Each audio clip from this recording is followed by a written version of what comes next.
Kí ló ń ṣẹlẹ̀ sí Lateef Adédìméjì àti ìyàwó rẹ̀ tí gbogbo wa mọ̀ sí Mobimpe tí wọ́n jọ ń ṣe fíìmù Yorùbá?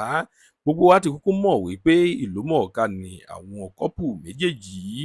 Àwọn ẹni tí àwọn èèyàn mọ̀ tó jẹ́ wípé wọ́n mọ̀ wọ́n gidi gan ni.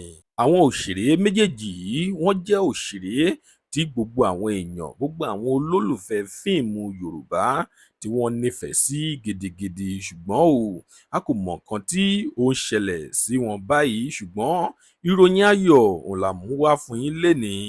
Ìròyìn tó jẹ́ wípé tí ẹ bá fetí bà á yóò máa dùn nínú yín ni, inú yín yóò máa dùn wípé Ọlọ́run ṣeun. Òun la mú wá fún yín lénìí. Ìròyìn nípa Lateef Adédìméjì àti ìyàwó rẹ̀ tí gbogbo wa mọ̀ sí Mobimpe òun la mú wá fún yín lénìí. Ẹ wá nǹkan fìdílé tàbí kí ẹ fìdílé nǹkan kẹ́ lè gbọ́ kókó inú ìwé ìròyìn náà. Kó bá jẹ́ ìgbà àkọ́kọ́ tí ẹ ń wo fídíò wa nìyí, ẹ jọ̀wọ́ ẹ tẹ subscribe button láti máa rí púpọ̀ lára àwọn fídíò wa wò. Ojú tí ẹ fi ń wò wá kò ní fọ́, etí tí ẹ fi ń gbọ́ wá kò ní di láṣẹ Ìdùmarè. Ọpẹ́ ọmọ Àjíbóyè lórúkọ tèmi. Ẹ kú dédé wò yìí níbikíbi tí bá ti ń wò wá nílé lóko lẹ́yìn odi.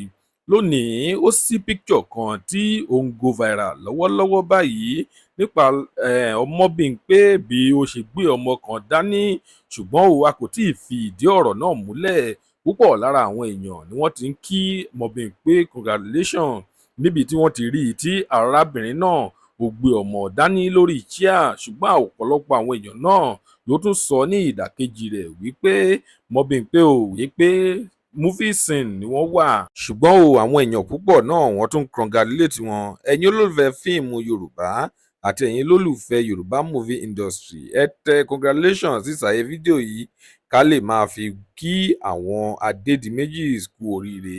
Ire lójú gbogbo wa máa rí, ó tún dọjọ́ mi ọjọ́ rẹ̀, ó dìgbà.